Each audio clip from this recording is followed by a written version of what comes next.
Sumuli magandang gabi po sa ating lahat at tayo po yung magbabasa dito po sa ating ginagawang daily devotion.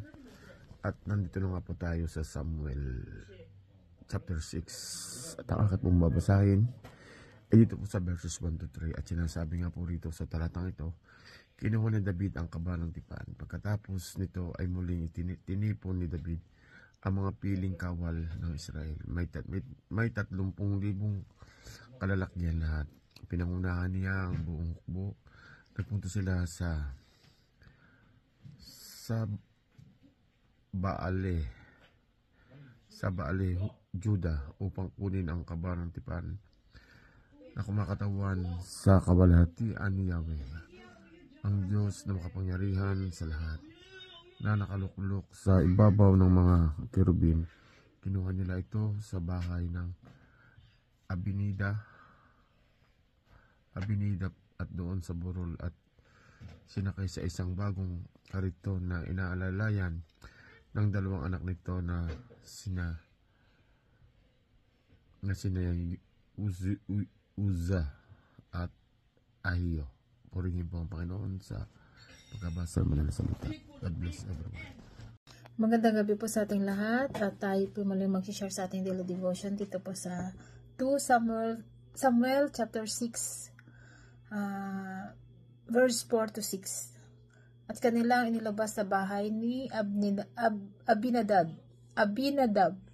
na nasa burol pati ang kaban ng Diyos, at si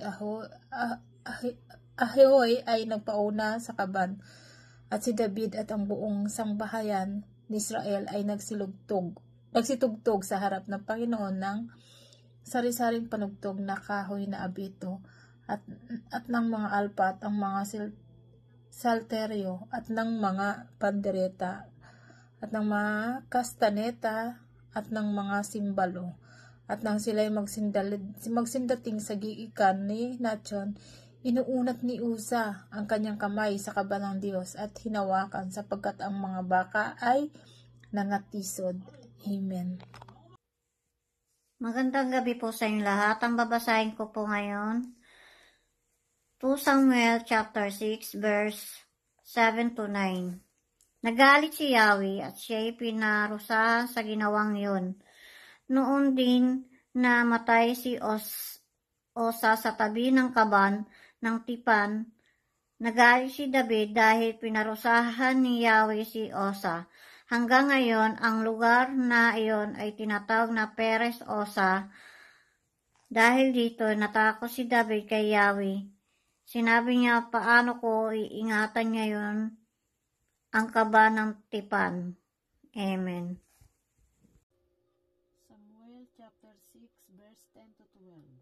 Sa gayo hindi inilipat ni David ang kaba ng Panginoon sa kaniya sa bayan ni David, kundi iniliko ni David sa bahay ni Obed-edom ng Giteo. At ang kaba ng Panginoon ay natira sa bahay ni Obed-edom na Giteo na 3 buwan, at pinagpala ng Panginoon si Obed-edom at ang kaniyang buong sambahayan. At nasanaysay si Hari kay David na sinabi, pinagpala ng Panginoon ang sambahayan ni Obed-edom at ang lahat ng nauukol sa kaniya dahil sa kaba ng Diyos. At yumao si David at iniahaw ng kaba ng Diyos mula sa bahay ni Obed-edom hanggang sa bayan ni David na may kagalakan. Amen. Amen. Magandang gabi po sa ating lahat. Ang aking ibabahagi sa ating daily devotion ay makikita sa ikadalawang Samuel, Kapitulo 6, versikulo 13 hanggang 16. Ito po ang nakasulat na maka-6 na hakbang na ang mga nagbubuhat ng kahon ng Panginoon. Pinahinto sila ni David at naghandog siya ng isang turo at isang pinatabang guya. At sumayaw si David ng buong sigla sa presensya ng Panginoon, nakasuot ng espesyal na damit na gawa sa tilang linen. Habang dinadala ni David at ang mga Israelita ang kahon ng kasunduan ng Panginoon, nagsisigawan sila at umiihip ng trumpeta. Nang papasok na ng lungsod ang kahon ng Panginoon, dumungaw sa bintana si Mikal na anak ni Saul.